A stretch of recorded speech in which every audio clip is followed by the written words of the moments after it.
Good morning, everyone. My name is Mark Craig, the Interim Director of the Houston MBDA Business Center. Welcome to the second in a series of lunch and learns. Oh, I beg your pardon. Welcome to the second in a series of lunch and learns in conjunction with our Business Resiliency Grant that we received from the Department of Commerce. I'd like to introduce our staff that's present. Jessica Vasquez, our office manager.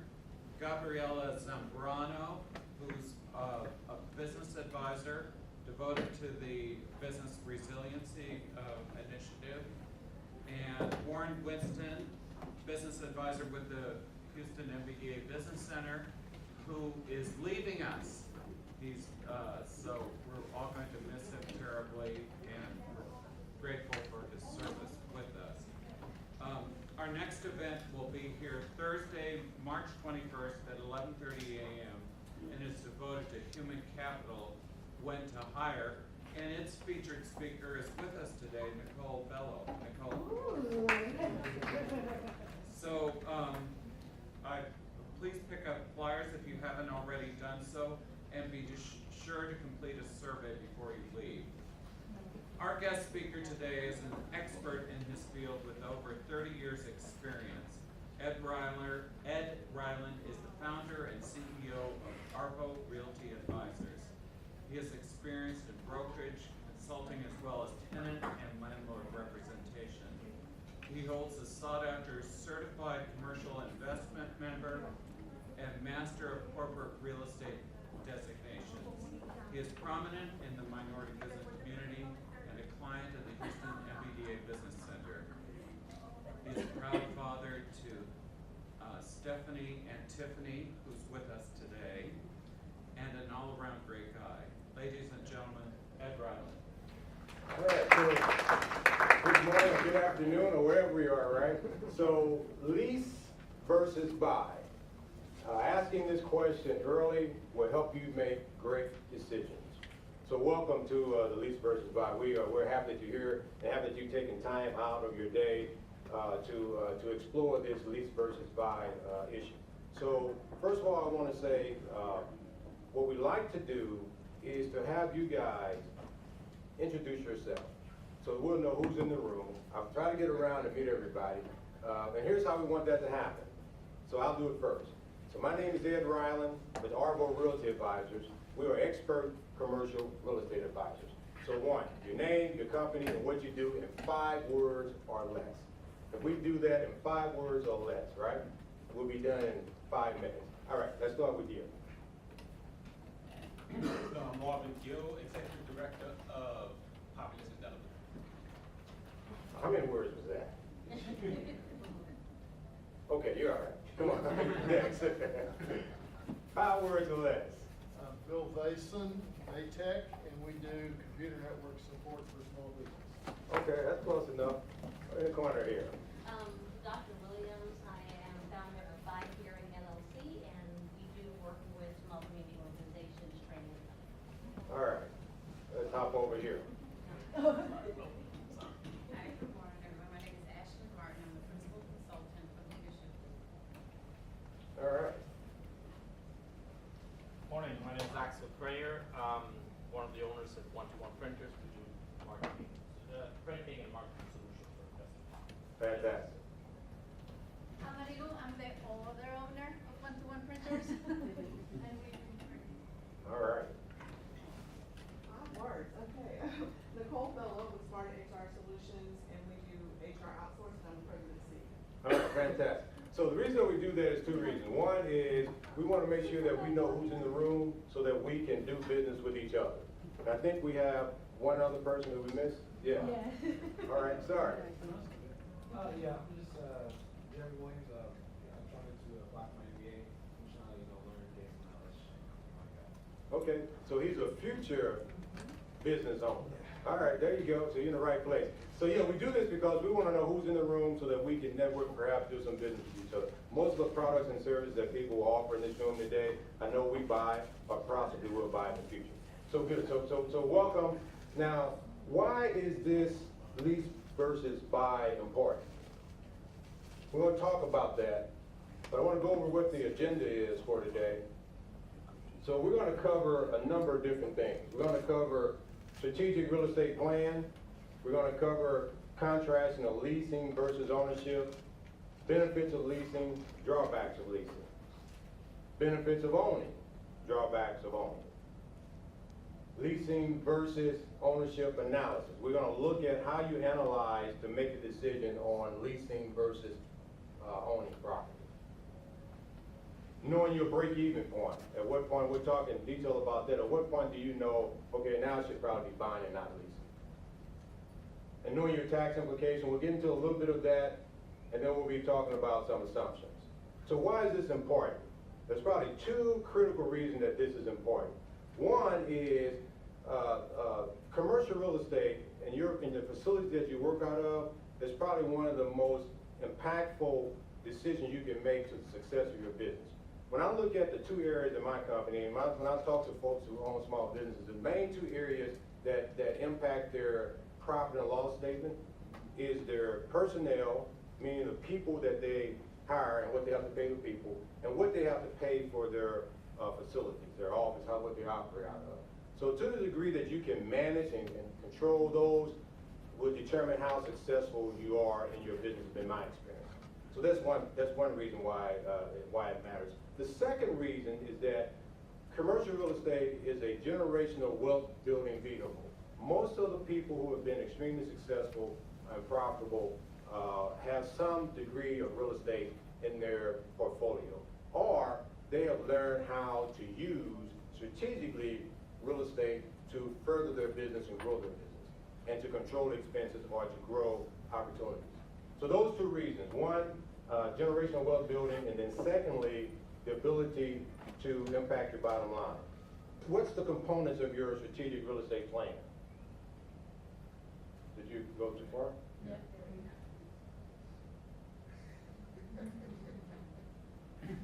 All right, so let me talk about the strategic real estate plan. I don't see it up there, but I can talk about it. That's why it's important to have, I'm an old school, right? I bring paper with me, even though we have technology, because everywhere I've presented, there's been some kind of technology glitch that I'm thinking, man, I'm glad I brought that paper with me. So here we go, on the strategic real estate plan. There are some components of that plan that is key. One is having your team. You should be assembling your team regardless of how small or how big you are, right? And so what's the components of your real estate team?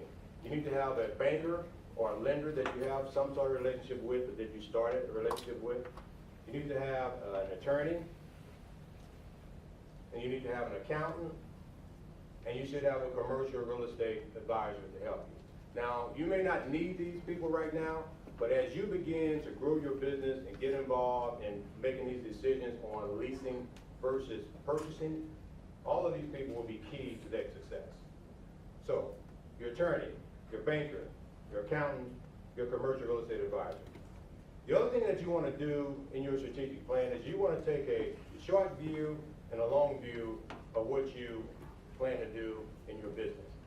So, what most folks know about me is that we're expert commercial real estate advisors, and we office in the Wells Fargo Tower building, right? What you don't know is that I started with an index box on a kitchen table. I think folks in here may know what an index box is on a kitchen table, right? So I'm working for a real estate firm and doing very well, very successful. And one day I started having this conversation to myself. Okay, Ed, you're pretty good at this. So why don't you do it on your own, right? So I'm talking back to myself, not that I'm crazy, but I'm saying, okay, Ed, so how are you gonna do this? Well, here's what you can do, man. All right, so let's get started. How do you start? Well, we need to find somewhere to operate out of. Well, how much money do you have, Ed? Well, I don't have too much money. All right, so let's start here. Let's start off with your kitchen table in your house. So from the kitchen table in my house to the Wells Fargo Tower, same fundamentals in place, just different numbers and different approach. So you have to have a short-term and long-term view. I knew when I started that I may start here, but I also had dreams and visions of where I want to go. You may be in your business right now saying, hey, I'm a startup, you know, I may be working from home, but my vision is this. Or you may be in an office building right now. You may be thinking, this is what I have right now, but in order for me to grow my business, scale my business, in the future, this is what I need. So right now, today, is what I need. A year from now, 5 years from now, this may be what I need. So you want to start thinking about those things. Second, you want to think about the use. How do you use your facility? If I scan my office now, if you scan your facilities now, you want to think about how you use them now and how you plan to use them in the future. So I got a receptions area. I use that to, when folks come in to be, to be hospitals to them when they come in. I got a conference room. Folks come in, we can have meetings there. We can do training there. We can offer it up to our clients and meet there. I have an executive officer who has his private office. I have, team members who share an office. I have storage, I have computer. My point is, you want to go through that analysis in your head and think about, how do I use these facilities now? And how would that change or potentially change as I begin to look at other options for my business in the future? Another thing that you want to do is think about the per square foot allocation per employee. Now this is important because when you start putting a dollar to this is going to impact your bottom line, both in terms of how much money you spend and how much money you save. So if you go back to, let's say, 2010, most corporations were allocating about 225 square feet per employee. So let's just say square feet, $10 a square feet. So that's like $2,500 an employee, right? That they're allocated for that space. You fast forward to where we are right now, they are downsizing what they're allocating per square feet. So now we're less than 150 square feet per employee, almost cutting that space in half. And then there's an effort to even go smaller than that. So as you look at your space needs, you don't just want to look at it and say, I need an office here, I need a reception area here. You know that every inch of that space is going to cost you some money. So when you're looking at your employees, you want to make sure that you are allocating a square footage that makes sense for you. Next, you want to have an exit strategy. What is your exit strategy in your business, right? For me, I knew my exit strategy was, I'm going to get out of this kitchen table and get to another facility that's more conducive to me growing my business, the type of clients I want to grow. Your exit strategy may be, hey, I want to get out of a lease and I want to buy a property. Or your exit strategy may be, hey, I want to sell this business at some point, so I want to position this real estate that is more attractive as well. But you need to be thinking about whatever your exit strategy is going to be when you are making a decision to lease or buy. And then finally, I would say in terms of your strategic plan, you want to understand that there are going to be quite a few assumptions that will be made when you're putting your strategic plan together. You're going to be making assumptions on what you think the market's going to do. You're going to make assumptions on what you think taxes are going to do, rental rates. You're going to be making a number of assumptions when you are making a decision on whether to buy or lease. And we're going to talk about some of those a little later in the presentation. So let's move to talking about the benefits of leasing. Now, what makes leasing more of an attractive alternative to folks, right? So the main areas we'll cover: financial benefits, space benefits, subjective factors, tax benefits. So when you look at the financial benefits, maintaining capital and lines of credit, when you're leasing a property, you don't have to put in as much money up front as you would if you were buying a property. So you're going to buy a property, say $100,000 property, you're going to be asked to put in 10% to 40%, could be $10,000 to $40,000, right? That's capital that you may want to deploy into some other areas of your company. If you are leasing, you have that option. Because in leasing, you put first month's rent and equal deposit. So if your space is $1,500 a month, you put $1,500 plus $1,500 for your deposit, you put $3,000 in, and you can lease your space, as opposed to tying up a lot of your capital there. Off balance sheet, not going to go into that much at all, except for this is a technique that's used when there's a large capital amount associated with your leasing. Capital amount, it's like, what are you going to invest? It's going to be $200,000. So they take it off of your balance sheet and so that you can just use your expenses as opposed to having it on your balance sheet. Deductibility of lease payments for tax purposes. You can deduct 100% of your lease payments for tax purposes, right? But you can't deduct all of your mortgage payment for tax purposes. You can deduct the interest, but you can't deduct the principal. And you have depreciation that you can deduct. But when you do the depreciation, you can only deduct depreciation based on the building itself and not the land. But when you're leasing from a tenant or from a landlord, you're deducting 100% of that lease payment. So there's benefit there. And then you have enhanced control of your cash flow. And that kind of ties into the first one, that you have more control over how much money you spend out as it relates to your lease. Space benefits. Here's a good one. You have the flexibility to scale up or scale down easier when you're leasing.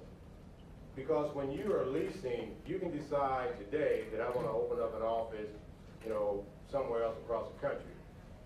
If you are locked into owning that property, that's a longer term commitment that you're making.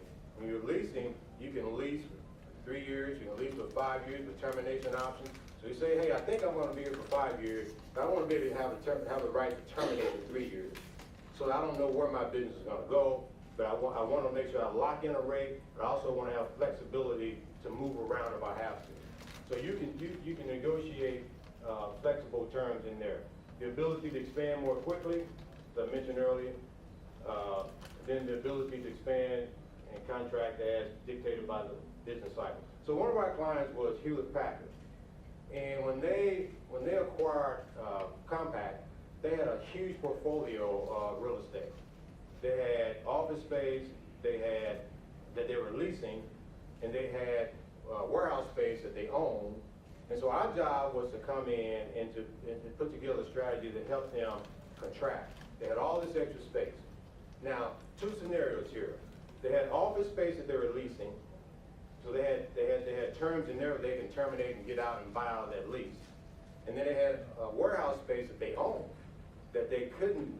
All they could do there is sell it. So the two scenarios. The office space we were able to sublease and lease out within a matter of months. The property that they own, it took us years to sell that property.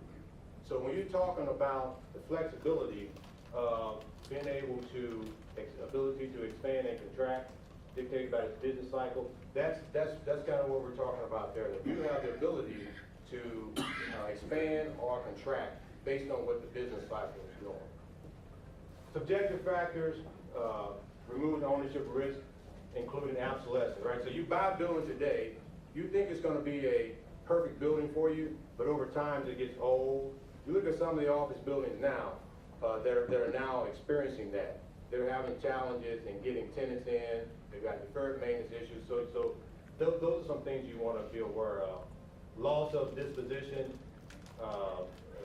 cap rate volatility. Let's talk about loss of disposition, meaning that you lose some of the value in the property over time, depending on what the market is doing. So if I want to dispose of that property today, if it's not a strong market, if it's a weak market, then I may lose some of the equity or some of the value of that property, depending on what the market is.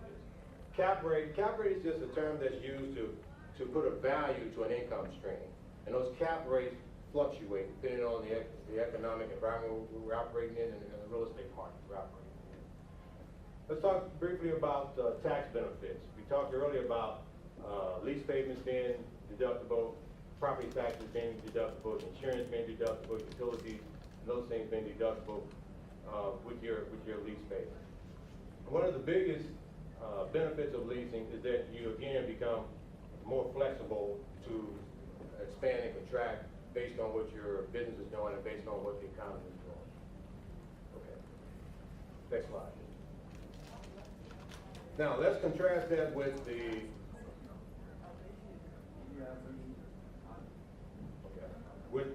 benefits, with the drawbacks of leasing, right? So we talked about the benefits of leasing and while that had some advantages. So what are the drawbacks to leasing property?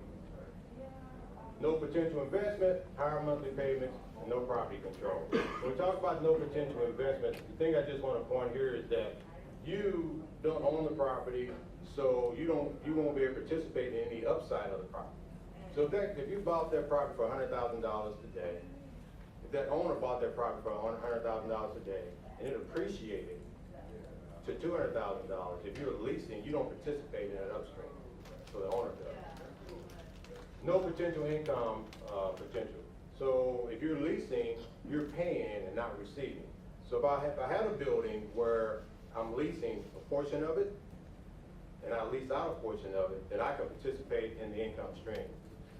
But if I'm leasing that building, I don't participate in that. Higher monthly payments. Talk briefly about this one. The monthly payments in this market now, you have a base rate. That base rate may be $12 a square foot, but now you're seeing more and more that landlords are adding what they call triple net charges to your base rate. Triple net charges includes taxes, insurances, and common area maintenance. So while you may think you may get a lower payment by leasing, it's not always the case. Each situation is unique and different. By the time you add on taxes, insurance, and common area maintenance fees, your lease payment could possibly be higher than what your mortgage payment would be if you purchase the building. And then the last one, no property control. You're really at the whim of the landlord. So the landlord can structure your deal where he'll lease it to you for 3 years, 5 years.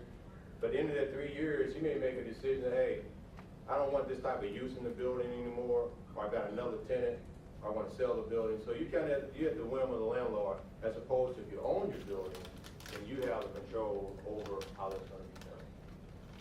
Make sense? Yeah. All right. Now, benefits of owning property. Financial benefits, space considerations, subjective factors, tactical, same thing here. So the financial benefits, it eliminates exposure to market rent fluctuation. In this market now, depending on what type of property that you're interested in leasing, those prices have gone from $10 a foot to $30 a foot. So if you're a small business person and you set your budget, for the short term of $10 a square foot, but now all of a sudden for the same space you're in, it's $30 a square foot, you're going to have a challenge trying to make that budget make sense for you. So when you are owning property, you can help eliminate that exposure to those types of huge swings. You can also receive rental income from tenants, depending on how you what you purchase and how you structure the leasing agreement. You can receive income from there. You can, on the space considerations, depending on what type of business you're in, you may have to change or alter that. We're going through that right now. We're saying, okay, we got to renew our lease. How do we want our space to look? There's a lot of changes happening in the market right now. So there's a lot of co-working stuff going on. There's a lot of WeWork stuff. Just give me a space here. We're downsizing a lot. Folks are not in the office as much. They're hoteling a lot. So how often do I go in the office now? Probably I'm in the office a couple of days a week, but I'm paying for 7 days a week, right? So if you are owning your property, you can tailor that property to your operational needs. You can downsize, lease out some, or you can expand depending on what your needs are.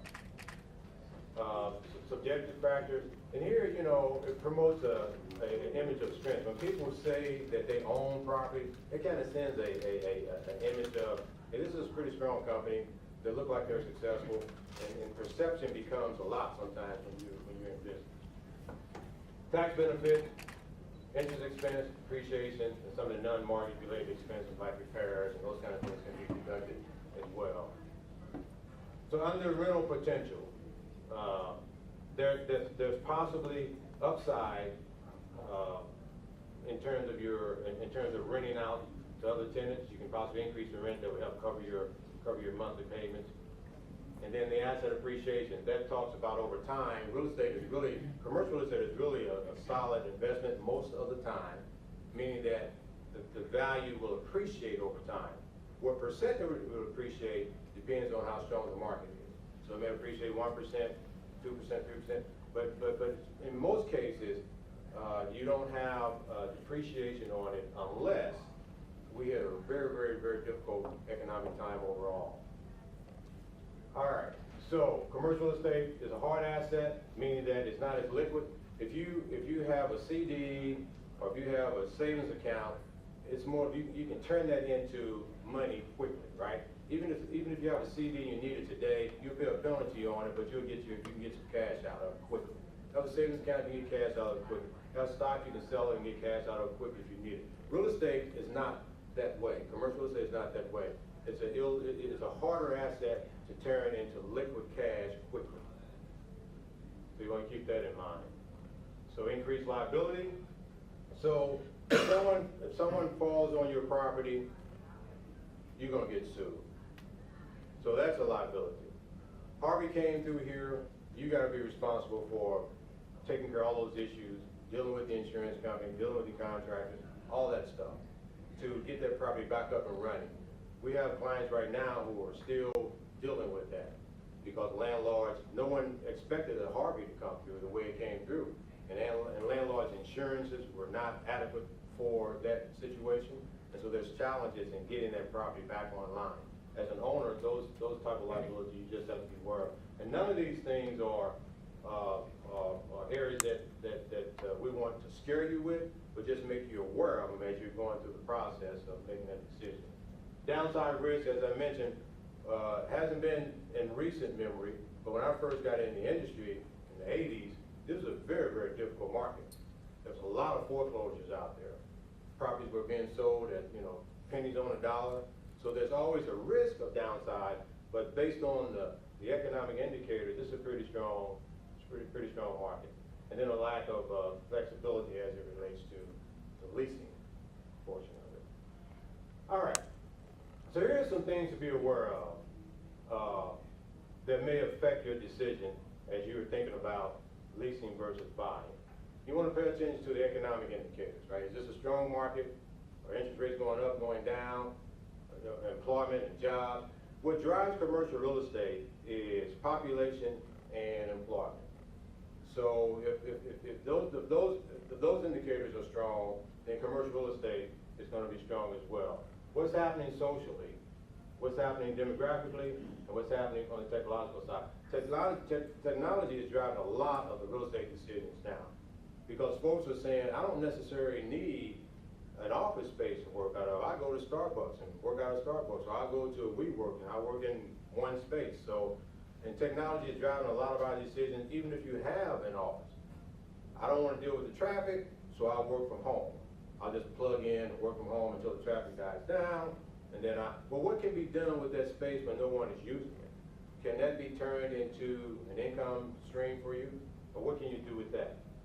So in terms of the demographics, what's happening with the type of businesses that are coming into the area? What's happening with the type of people that's coming to the area that may want to lease space from you?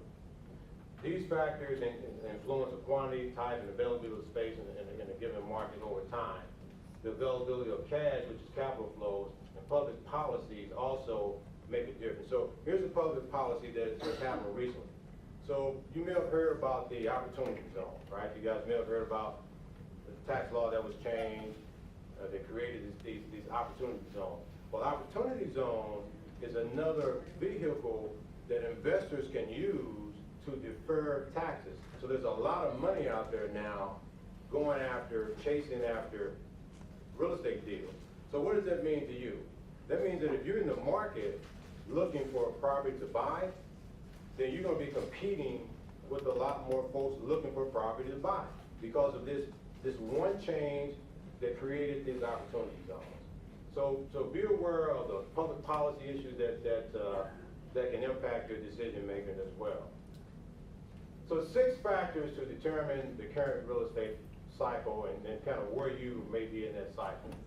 You want to pay attention to the demand, how much demand is out there for office space.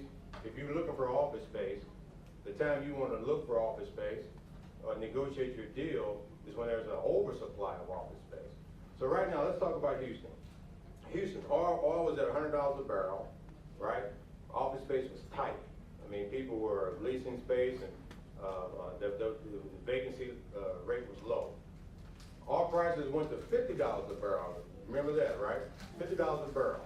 When that happened, most of the oil and gas companies and energy companies began to shed employees, which means that they didn't need as much space.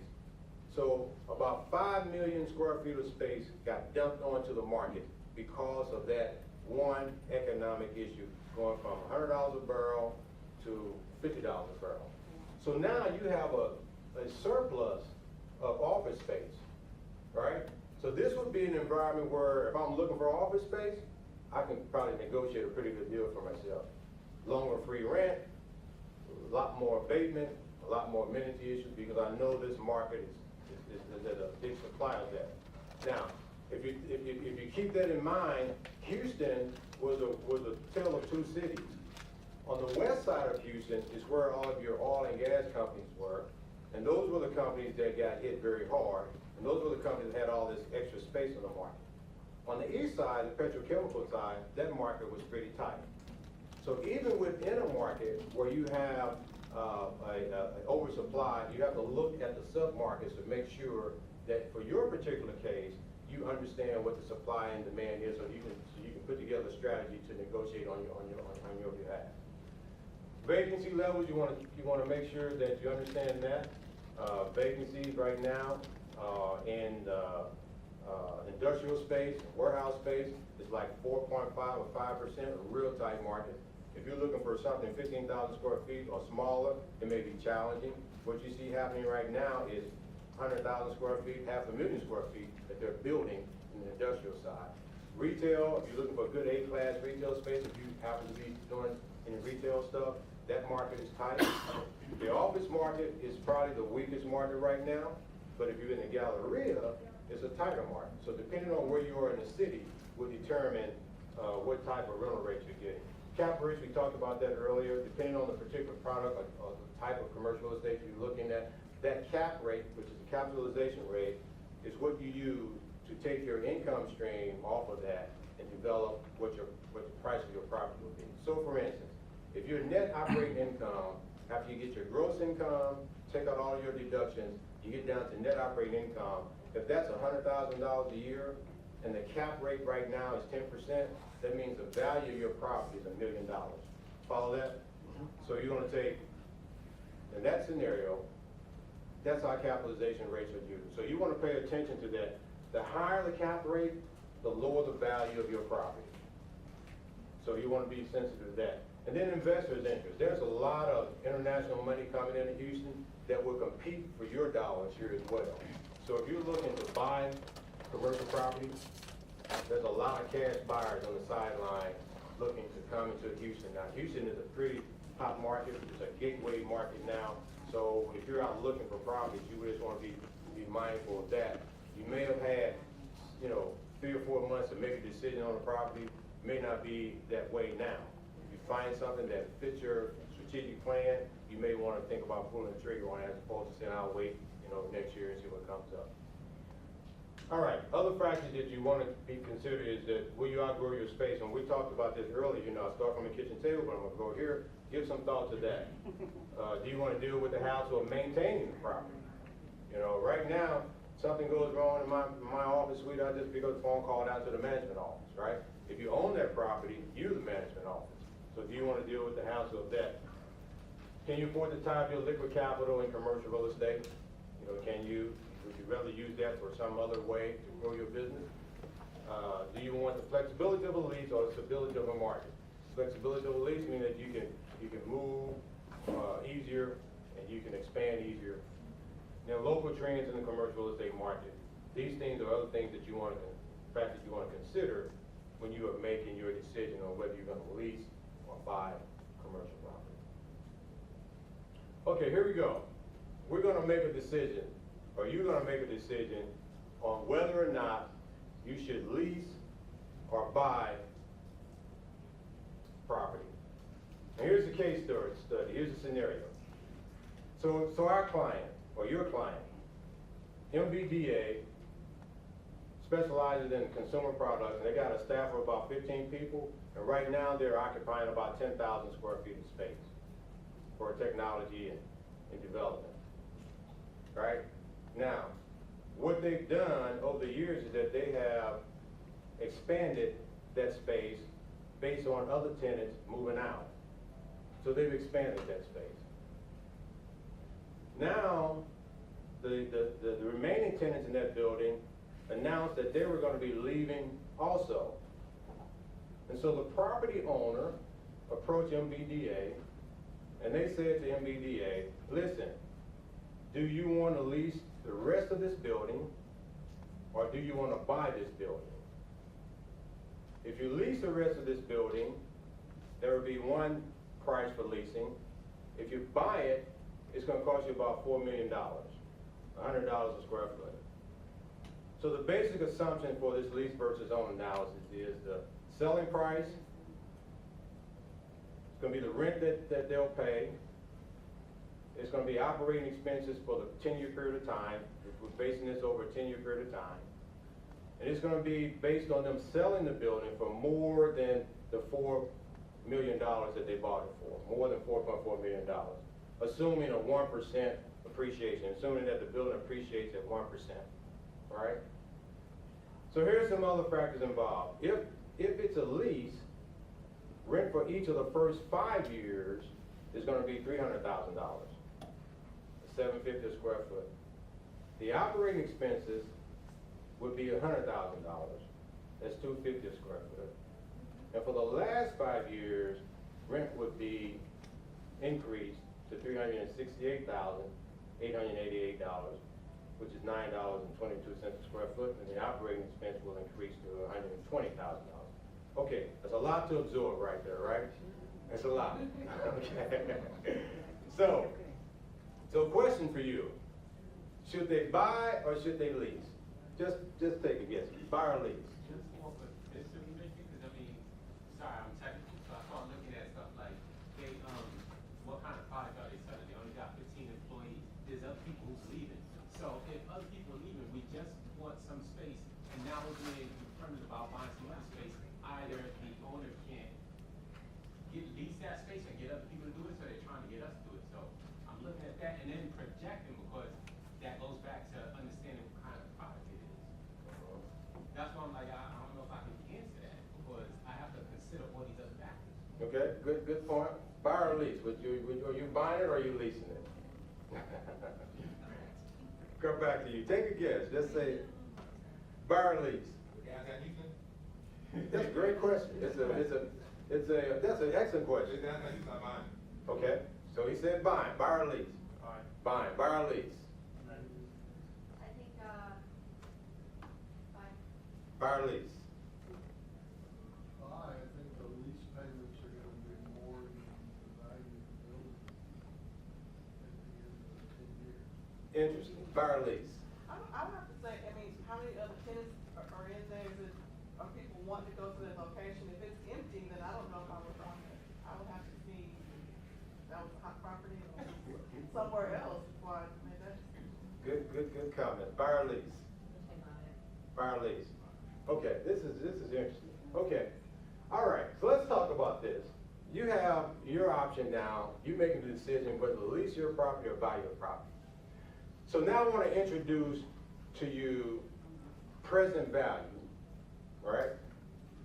You don't have to try to understand all this stuff right now. What present value is the current value of future income that you will receive, or the current value of future payments that you're going to make. It's the most useful financial concept when you're talking about commercial real estate. Present value. Put it to you another way. It's you looking into the future and saying, this is the information that I have on what I will receive off of this investment, or this is the information I have on what I will pay for this investment in the future, and I'm going to take that information and make a decision today. This is going to be a 10-year deal. So you're looking out 10 years.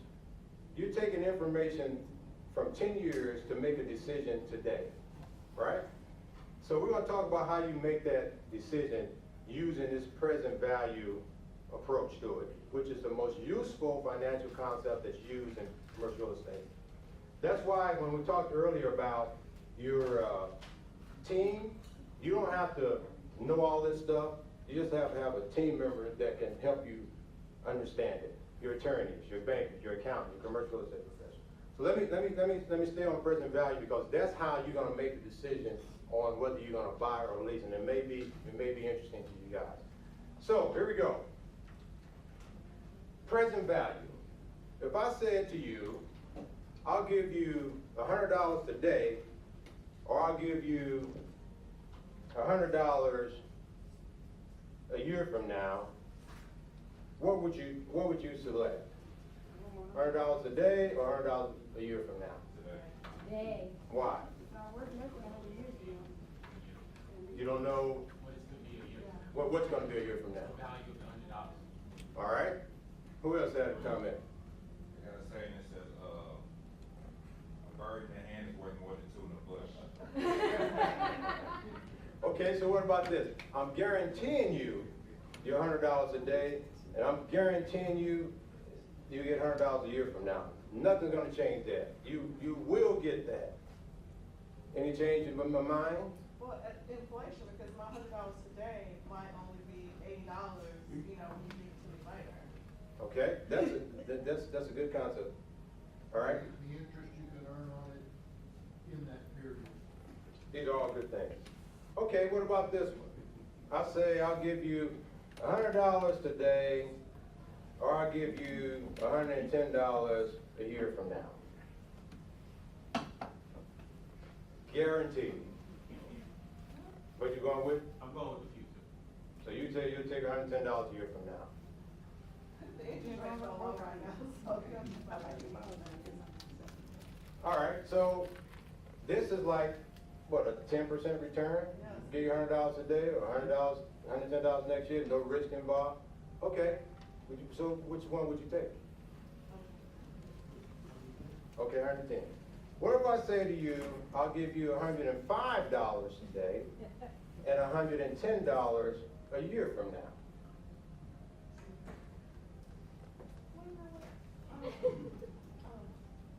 It depends on if I can take my 105 and make something happen. I mean, I may be able to invest it or do something with that.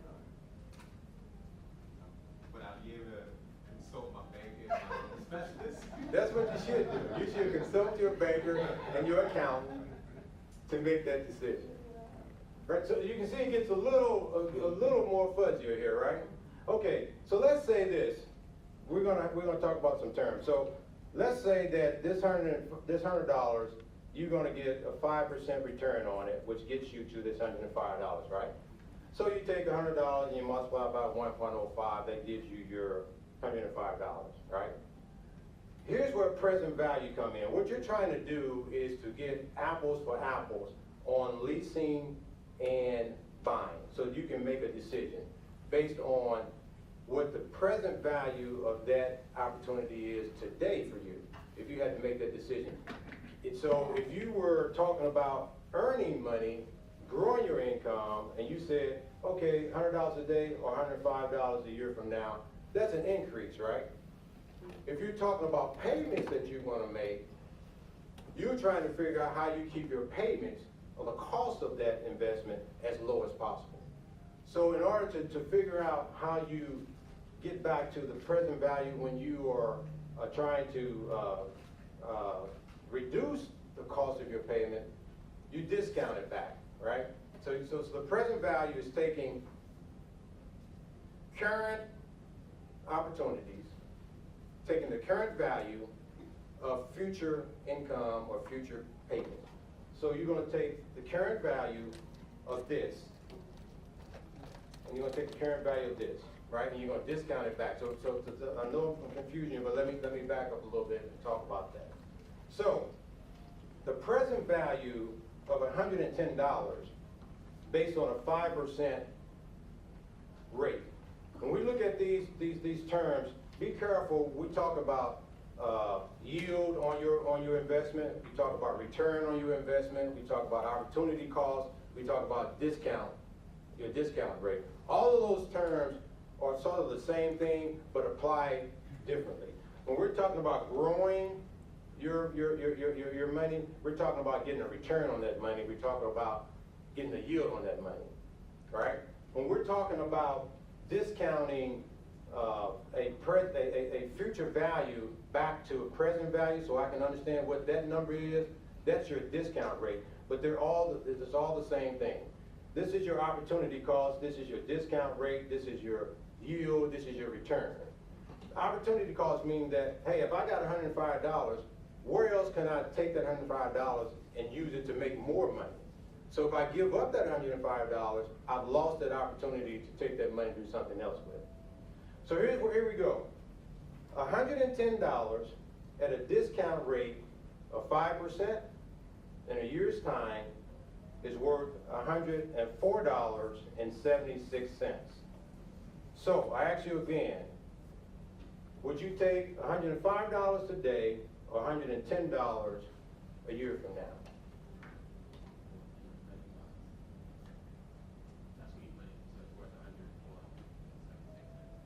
Present value. This $110 a year from now, using this discount rate, which is your opportunity cost, is 5%, is worth $104 today. Right? So $110 a year from you, here's your choice. I'm gonna take $105 today, or I'm gonna take $110 a year from now. How do I make that decision? Well, I've got to take the present value of that future income, which is this $110, and make it where I can understand what it means to me today. I've got $105, I need to take $105 today, or I can take $104.76 today. Which one you want? That is the basis of present value. So we're taking the current value of future income or future cost to make a decision on what we're going to do today. So let's try to get apples to apples, right? So today, I've got, this is income, $105, and this is the present value, $104.76 of that 110. That's income, right? So you want to take the highest number when you're doing that, right? You want to take the biggest number when you're talking about growing your income. What if you got to pay like a lease payment or a mortgage payment? What do you want to do at that point? All right, so now the best thing for you is not that 105, is what? Right. So if you're going to make a decision on whether or not you should buy or lease, if I put buying here and leasing here, which one would you take? No, this is $104.76. This costs you. This is money that's going to cost you. Cost you to lease or cost you to buy. It costs you $105 to lease, money out of your pocket, pay $105 out of your pocket to lease it, or it's going to cost you $104 to lease it. To buy it, I'm sorry, to buy it. Hmm? Why are you buying it? It's going to cost you more. Oh, I'm sorry, no, you're right. No, so y'all getting it better than I think you are, right? So you're going to buy it because of what? 104. That's the present value approach. So we're going to look at this now, and you're going to see where leasing gets you to a present value number. All the future income payments that you make off of leasing gets you to a present value number. You're going to see where all of your payments to buy a property gets you to the present value number. And then you have this apple to apple kind of concept, and you can decide, hey, do I buy or lease? Your occupancy cost, you see it here. We talked about that earlier. The first 5 years is going to be $400,000. The second 5 years is going to be $488,000.88, right? This column over here, the present value, this 14% represents your opportunity cost or your discount rate, right? So you can take that money, and you know that that 14% is the hurdle that you got to get over. Otherwise, it doesn't make sense for you to do it. All right, so these are the present value numbers if you were to lease that property under these terms and conditions. You pay a total of $404 million in occupancy cost, but that $4.4 million has a value today of 2.5. All right, let's look at what it costs you to buy it. And then we'll look at them side by side. So to purchase that property, you have to put up $1 million in your down payment, all right? And then your debt service, which is your principal and interest, would be $323,000. And then your operating expenses, $100,000. So the total occupancy price for the first 5 years is $423, and then for the last 5 years is $443. So when you look at that and do your present value analysis, and you don't have to do this stuff yourself, come back to, okay, present value analysis, that was it. Then you know that to buy this property, it's gonna cost you present value dollars of $2.9 million, right? Using this same scenario, this simple scenario here is applied to the larger numbers. So to lease it, it was what? 2.5. Come out of your pocket, $2.5 million. To buy it, $2.9 million. With that information, what decision would you make?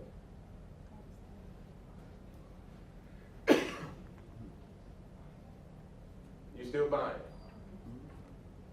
You did say that we were going to sell it for sure. Right. Right, and so here's the deal, yeah, and I'm glad you brought that up. You sell it for 4.4, so you're gonna make equity of $1.9 million off that property that's gonna be applied to this present value scenario. So that's all factored in.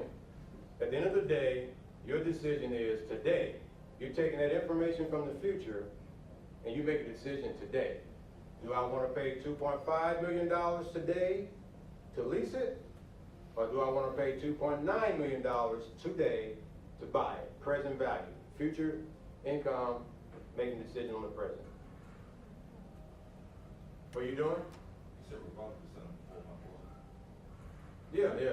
We've already factored that in, the sales price. We factored that into your purchase option. Okay, you guys are really struggling with this, right? So let me put it to you this way. I want you to pay me $2.5 million a day for this chair, or I want you to pay me $2.9 million for this chair. Which one you want to do? Huh? Okay. All right, so that's the present value deal. What you've done is you said, to lease this property for 10 years, it'll cost me $2.5 million. To buy this property for 10 years, even after I sell it, it's gonna cost me $2.9 million in present value out of my pocket. So your decision would be, all right, so now everybody's on the same page. So those folks who said that they would buy it, we're gonna sell it to you. All right, go to the next slide, Tiffany. So here is the answer. The before tax analysis of those two tables you just saw shows the results of the before tax analysis. If MBDA manufacturer leases, the total annual cost of that occupancy would be $400,000 per year for 5 years, and then $488,000 for the next 5 years. If the company's opportunity cost of capital, which is that discount rate, is 14%, then the total present value of this alternative is 2.5. Go to the next slide. So the 2.5 is the correct answer. However, a lot of other factors go into that. You may have some other reasons for wanting to buy it, but if you're talking about making a decision basically purely off of the financial benefit to you, that means that if you decided to buy that property, you would be paying $400 more to buy that property than to lease that property under the same time frame for 10 years. So what could you do with $400,000? If you knew that your decision to buy or lease meant that you was gonna spend $400 more off of buying as opposed to leasing, what could you do with the $400,000 to grow your business, to do some other things with, with your business? So it's not as cut and dry as you may think, right? People say, okay, I want to buy a property, I can grow equity. Well, we show where you grow the equity, and you got $1.9 million in equity, meaning that property was worth $1.9 million more than what you paid for. But even taking all that into consideration, the cash out of your pocket, the present value of that leasing versus buying, you were still better off leasing than buying because you saved yourself $400,000 by taking that approach. Apples to apples, 10-year lease, 10-year hold on the purchase price. At the end of the day, if you're asking me today, do I want to pay $400 more for this property? I'm saying no.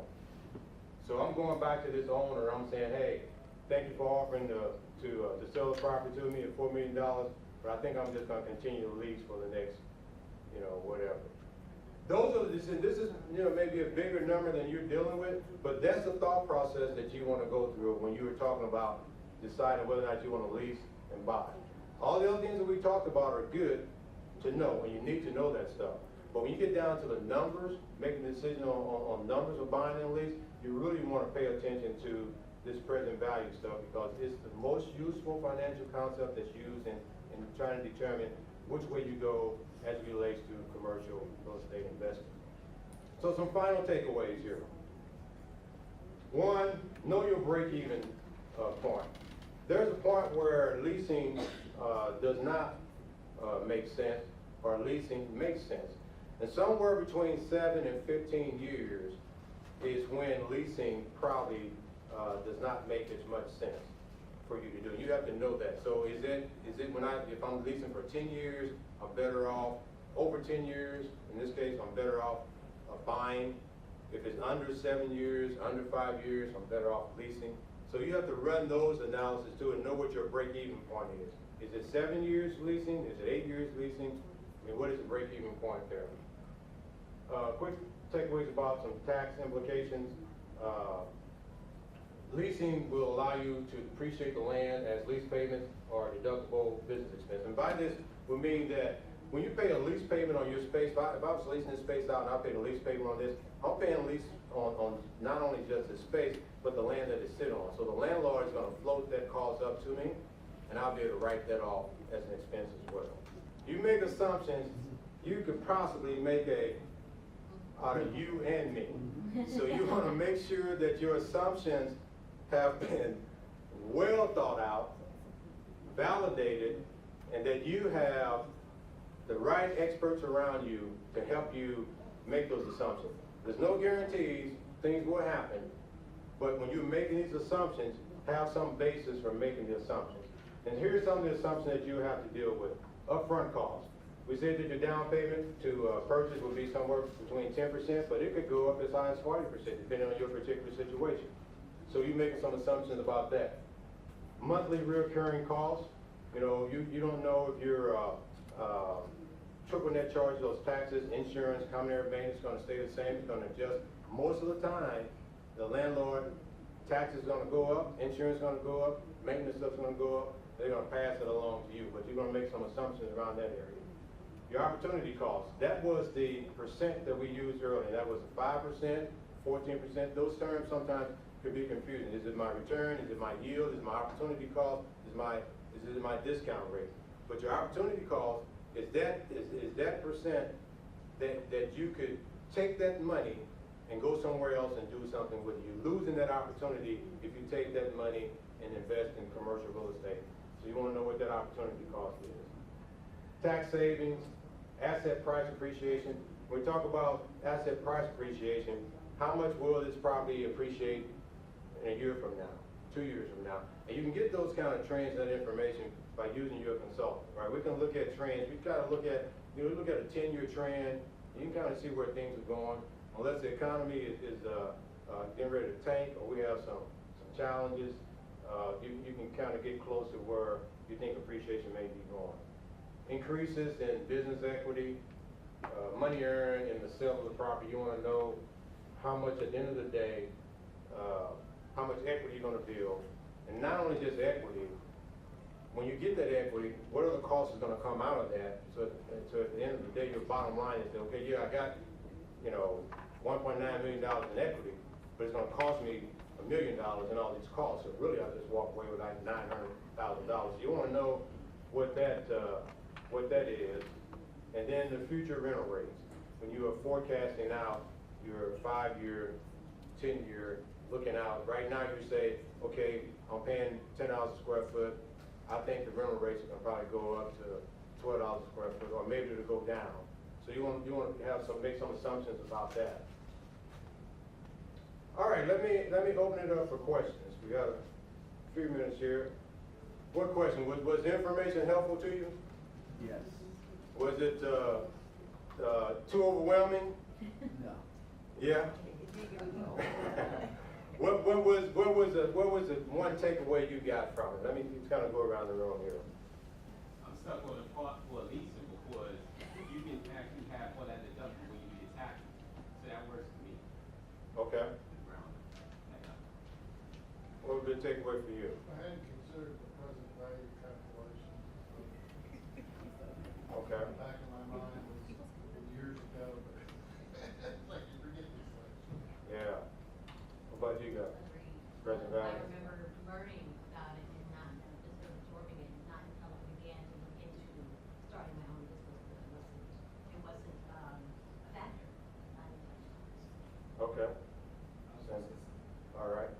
What about you guys? I mean, I'm still I might not have understood it. We've been in business for 19 years. Okay. We've been leasing for 19 years. Okay. Okay? However, we started leasing a tiny little I agree. space, then we paid our neighbors to move away. So We've been we- growing. So Right now we've got- we sublet a little bit of the space now, we use every single Now we're square really inch tight. in the office, We've got and we're really tight. 7,000 square feet. But leasing hasn't been a bad thing. No, but we have nothing to show after. I mean, we've been paying over $1 million in rent Not that much, but, again, in X number of years. but we just, it's $200,000 that we will have to put away for no So we machines. have two different points of view. So that's good. I So, need let's say that we need a $1 million bill. All right. So those $200,000 that we would have to put up as, down payments, that's no upgrades to the equipment, no upgrades to the computers. So let me throw something else out there. So SBA has a program, and then Mark and these guys may be able to talk more about this as well. But SBA, if you occupy 51% of the building or more, then you can get a lower down payment to purchase your building. So you may want to consider We've that. got, our lease is up in a year, so we've got to make a decision, and there's no room to grow it. Yeah. The neighbors don't want to move. Okay. So the neighbors on this side. Okay. The wall to this side, the neighbors on this side, we've asked, they don't want to move. So it's like, we either have to. I think you need to engage Mr. Ryland. Yes. Yeah. Seriously. So I would tell you, in this market, a year out is not too soon. I know.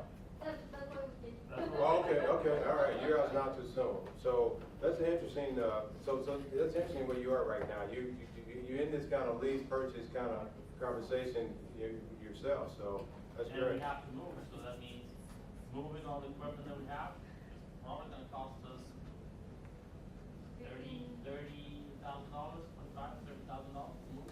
Yeah, You can write some of it off on your tax. Yeah, that's very. yeah. So if we're gonna make the effort, it's like, where do we go? Do we lease another, and get into another lease? Yeah. Or do we buy? Yeah. What about you, take away for you? It gives me a lot of things to think about. I have a lot of notes. Because where we currently are is managed by a company that has a lot of different buildings, and we have seen the increase. They'll say, oh, we got an increase on whatever, they see the new increase, it happens, and then, with management companies, it changes, so different management companies can come in, so you do have less control over your space. So, it's definitely an option to take away, see what's best. Yeah. What about you, man? What's the takeaway for you? Present value was a refresher, that was cool.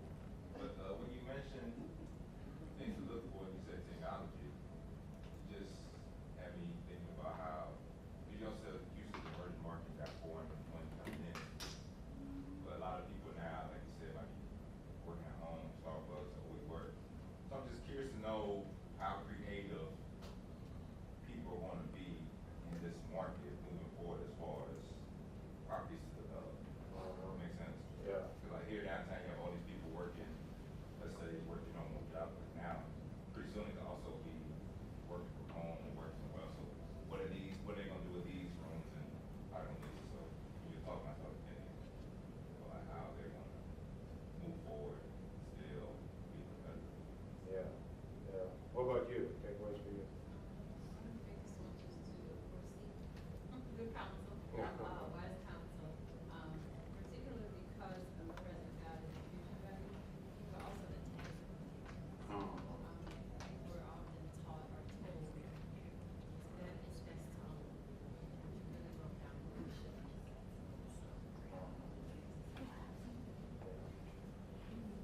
Other questions?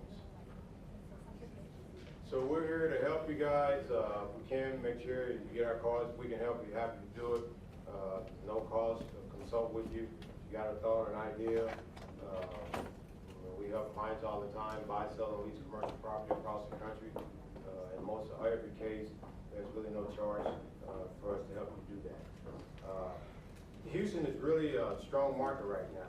So if you're thinking about buying a lease and you really want to give some thought to that, we expected to add about 70,000 new jobs this year and 120,000 new people. Those folks have to go somewhere. So the competition for, for space and all that stuff will be a factor in the decision-making process. Hey, it's been a pleasure for me to be here today and share with you guys. I hope it was helpful, and we wish you guys the best of luck. Thank you.